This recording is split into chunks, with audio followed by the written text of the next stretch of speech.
স্বাগতম সকলকে। আমি ডক্টর মহফিল মন্ডল।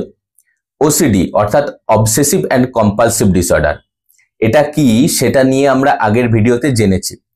আজকে আমরা জানবো ওসিডির কারণগুলো কি কি। আমাদের ব্রেনে বিভিন্ন ধরনের কেমিক্যাল রয়েছে, তার মধ্যে অন্যতম গুরুত্বপূর্ণ একটা কেমিক্যাল হলো সেরোটোনিন।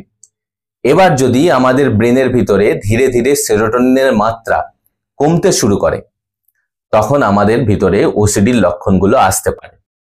আর একটা মেজর কারণ আছে যার কারণে আমাদের ওসিডি ডেভেলপ করে, সেটা হলো আমাদের ব্রেনের ভিতরে একটা সার্কিট বা লুপ আছে, যাকে সিএসটিসি লুপ বলে, কর্টিকো স্ট্রায়াটো থ্যালামিকো কর্টিকো ট্র্যাক্ট।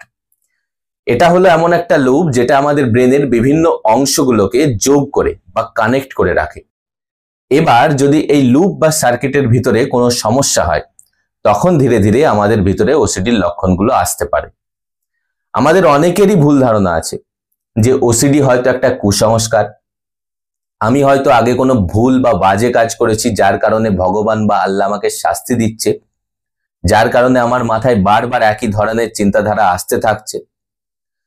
কিন্তু এটা একদম ভুল ধারণা। অন্যান্য বিভিন্ন অঙ্গগুলোর মতো, যেমন হার্ট, কিডনি, লিভার, সেই সমস্ত অঙ্গগুলোর যেমন রোগ হয়, ঠিক সেরকমই আমাদের ব্রেন, যেটা একটা অত্যন্ত কমপ্লিকেটেড অঙ্গ, তারও বিভিন্ন সমস্যা হওয়ার কারণে, হয় বিভিন্ন লুপের অথবা কেমিক্যালের সমস্যা হওয়ার কারণে এই ওসিডি ডেভেলপ করে।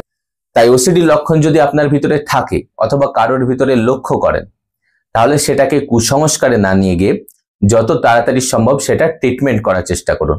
তাহলে খুব সহজেই আমরা এটার চিকিৎসা করে এটা থেকে বেরিয়ে আসতে পারবো। তাই ওসিডির কারণগুলো নিয়ে আজকের ভিডিও এই পর্যন্তই। সকলে ভালো এবং সুস্থ থাকবেন। ভিডিওটি ভালো এবং ইনফরমেটিভ লাগলে অবশ্যই লাইক, শেয়ার, সাবস্ক্রাইব এবং কমেন্ট করবেন। অনেক অনেক ধন্যবাদ।